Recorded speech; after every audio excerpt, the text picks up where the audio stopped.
Halo Bu, apa kabar semua anak-anak? Sehat selalu ya. Nama Ibu Nurhayati sudah pada tahu ya. Jadi Ibu mengajar untuk mata pelajaran dasar desain grafis di kelas 10. Untuk dasar desain grafis ini, mari kita awali dengan terlebih dahulu mencari tahu mengenai pengertian desain grafis ya. Pengertian dari desain grafis adalah suatu bentuk komunikasi visual yang menggunakan gambar untuk menyampaikan informasi atau pesan seefektif mungkin. Lalu apa sih yang dimaksud dengan komunikasi visual? Kalian bisa lihat contoh di sini. Ini adalah contoh-contoh dari bentuk komunikasi visual. Ini misalnya, ini adalah spanduk yang bisa kalian lihat menjelaskan mengenai warung makan, betul ya.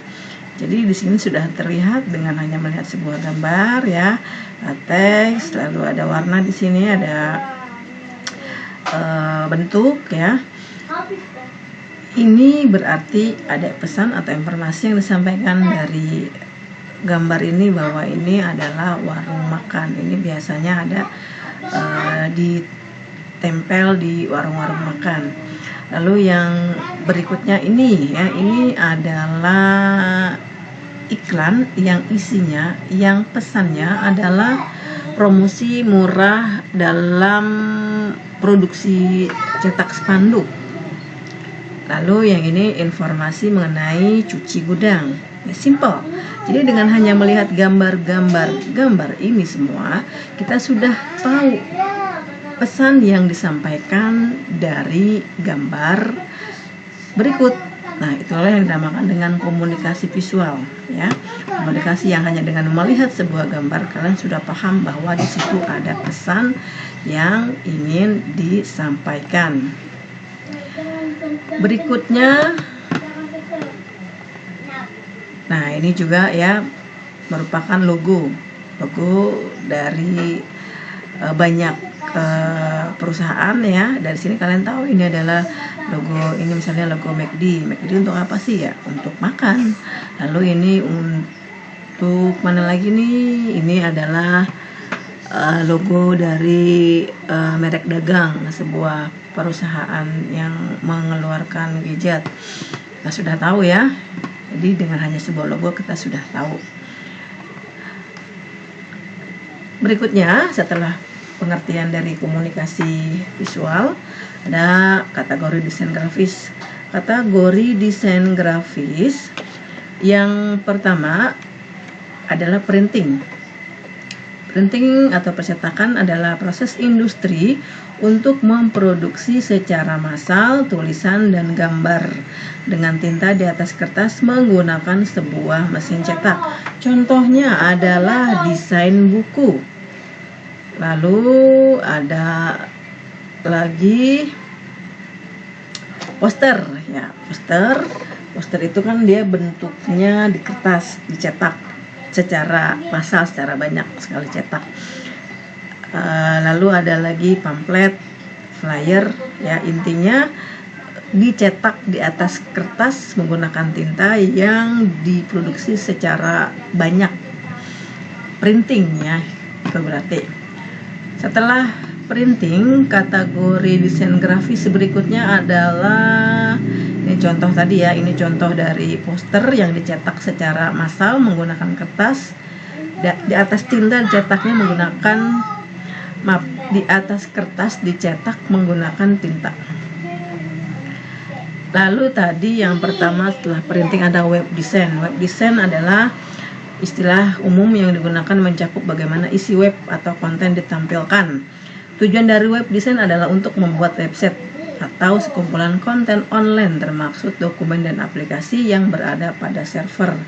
Kalian pernah lihat tampilan Facebook tentunya, tampilan Instagram tentunya, tampilan detik.com ya, atau tampilan dari WhatsApp ya, itu adalah salah satu dari desain web.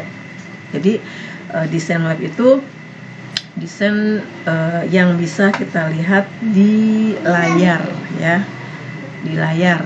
bisa di layar laptop atau PC maupun di gadget mobile atau handphone ya.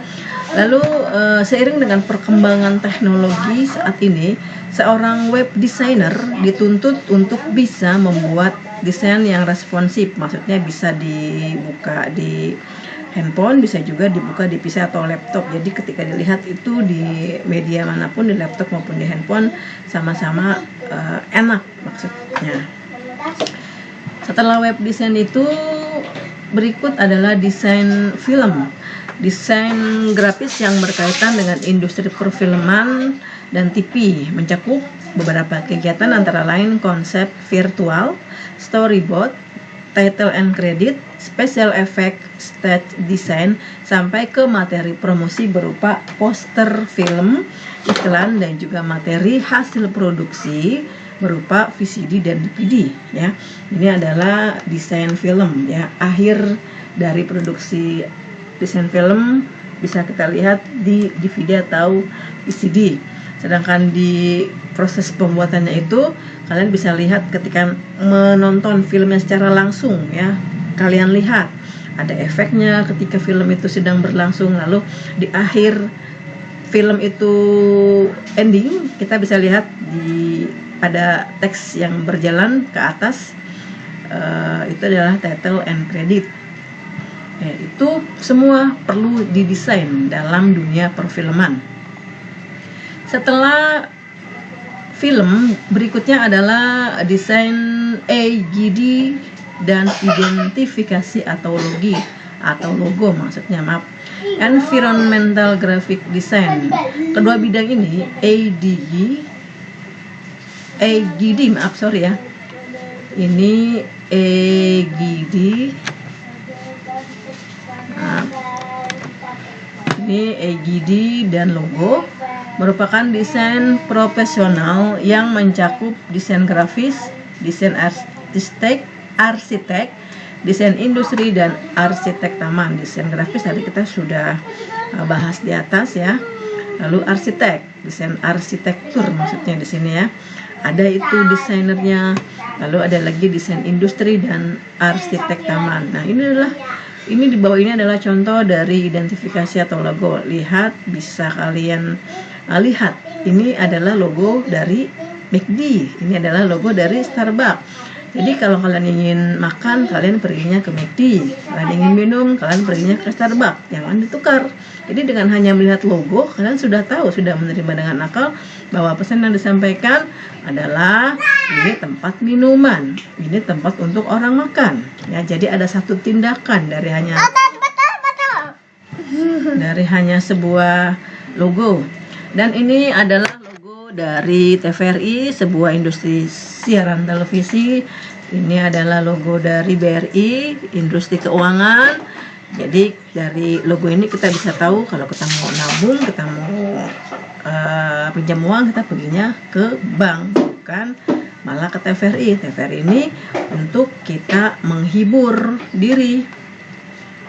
Berikutnya adalah kategori desain produk.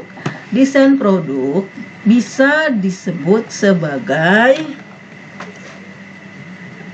industri desain yang merupakan bidang ilmu perencanaan dan perancangan barang untuk memenuhi kebutuhan manusia. Kalian pernah melihat desain cover sebuah bungkus? Ini misalnya yang ibu pegang bungkus dari ini cairan pengharum pakaian. Ini ada desainnya ya, desain grafisnya ada di sini, misalnya tulisannya, lalu covernya sendiri, covernya atau kemasannya itu juga didesain. Ini adalah contoh dari kemasan hand body lotion ya. Ini juga kemasannya didesain. Jadi kemasannya, bentuk kemasannya pun didesain ya. Selain bentuk kemasannya juga desain grafisnya juga ada di sini ya. Dari namanya, keterangannya seperti ini ya. Ini yang dinamakan dengan kalau di desain produk itu sudah masuk ke bidang ilmu perencanaan dan perancangan barang. Berikutnya adalah contohnya, ini adalah misalnya desain kemasan shampoo ya. Ini adalah contoh dari desain produk. Jadi lebih kepada desain kemasan ya, desain kemasannya, bentuknya maksudnya yang bisa dipegang ya. Baik, jadi Ibu harapkan kalian cukup paham dari penjelasan tadi ya. Nah, berikutnya media desain grafis. Apa sih yang dimaksud dengan media desain grafis? Adalah media atau alat yang digunakan oleh seorang desainer grafis untuk bekerja menghasilkan sebuah karya. Apa aja? Yang pertama ada ide, lalu ada akal. Oke, akal itu untuk mencari ide. Lalu ada tangan itu untuk membuat sketch ya. Lalu ada alat gambar tangan, ada komputer ya. Jadi ini semua dipakai oleh seorang desainer grafis ya. Ide berarti seseorang itu pasti mempunyai ide. Jika ingin membuat sesuatu bentuknya bagaimana, pasti berawal dari ide. Lalu akal, ide dengan akal sebenarnya sesuatu yang tidak bisa dipisahkan ya. Kalau tangan itu apa sih? Tangan itu misalnya sebelum matang, sebelum menjadi karya atau masih dalam bentuk konsep, itu biasanya dikonsep terlebih dahulu dengan cara membuat sketsa. Berikutnya ada alat gambar tangan. Lalu ada komputer. Ini biasanya digunakan setelah atau dalam proses setelah penemuan ide dan akal. Baiklah, terima kasih anak-anakku semua. Saya harapkan kalian paham ya. Kalian boleh cari literatur lain. Dari Ibu cukup sekian. Semoga kalian paham. Assalamualaikum warahmatullahi wabarakatuh.